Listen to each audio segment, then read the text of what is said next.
మహిళా ప్రయాణికులు good news చెప్పింది తెలంగాణ ప్రభుత్వం. మహిళా ప్రయాణికుల సౌలభ్యం కోసం తెలంగాణ ఆర్టీసీ బస్టాండ్లు, డిపోల్లో వెండింగ్ మిషన్ల ద్వారా శానిటరీ నాప్కిన్లను అందుబాటులో ఉంచబోతున్నట్లుగా మహిళా శిశు సంక్షేమ శాఖ మంత్రి సీతక్క వెల్లడించారు.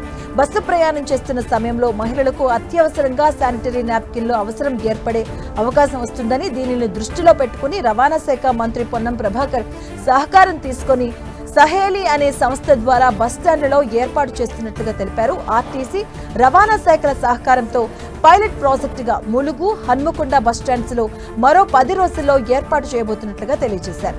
ఆ తర్వాత దశల వారీగా హుస్నాబాద్, హైదరాబాద్ తో పాటు రాష్ట్ర వ్యాప్తంగా అన్ని ఆర్టీసీ బస్టాండ్లు, డిపోలకు విస్తరింపజేస్తామని తెలిపారు. ఇక హైదరాబాద్ ప్రజాభవన్ లో ఈ మేరకు సహేలి సంస్థ తెలంగాణ ఆర్టీసీతో ఒప్పందం కుదుర్చుకుంది. రవాణా మంత్రి పొన్నం ప్రభాకర్ సమక్షంలో మంత్రి సీతక్క సహేలి పోస్టర్ను ఆవిష్కరించారు. సహేలి అనే సంస్థ మహిళల ఆరోగ్య విషయంలో పనిచేయడానికి ముందుకు వచ్చింది అన్నారు సీతక్క. నెలసరితో మహిళా ప్రయాణికులు ఇబ్బందులు పడొద్దన్న ఉద్దేశంతో ప్రయోగాత్మకంగా ములుగు, హన్మకొండలో బస్టాండ్లలో ఏర్పాట్లు చేస్తున్నట్లుగా తెలిపారు.